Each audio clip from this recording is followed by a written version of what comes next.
दुसरे सांगता आसतना की आज विरोधक उलयतात आसतना तांकां एक विसर पडटा की गोंयच्या लँड प्रोटेक्ट करपा खातीर बरेचशे इनिशिएटिव्ह गव्हर्नमेंटान घेतिल्ले आसा.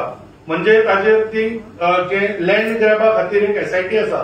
म्हणजे that was not a direction of any court किंवा कोणाचे एप्लिकेशन न्हय, तर सुओ मोटो कॉग्निझन्स घेवन माननीय मुख्यमंत्र्यांनी ती एसआयटी फॉर्म केल्ली. ताच्या नंतर एफआयआर झाल्या आणि विविध केसी ह्यो प्रोसेसान आसा.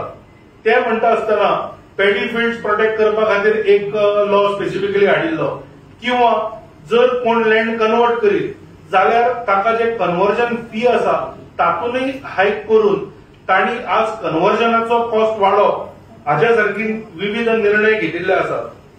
आणि ते करता आसतनाच लँड रेव्हेन्यू कोड एमेंड करून की फाल्यां जर खंयच्या एका डिपार्टमेंटान कन्वर्जन एलाव सुद्धा केले जाल्यार पॅडी फिल्ड आसत, नो डेव्हलपमेंट स्लोप्स आसत, ते कन्वर्ट करपाक मेळचे ना हाची खबरदारी ह्या विविध डिसिजनांनी घेतल्या. आणि म्हाका दिसता भारतीय जनता पार्टी सरकार जे डॉक्टर प्रमोद सावंतच्या नेतृत्वाखाली चल्ला तांणी विविध अश्यो उपाययोजना चालू दवरलेल्यो आसात.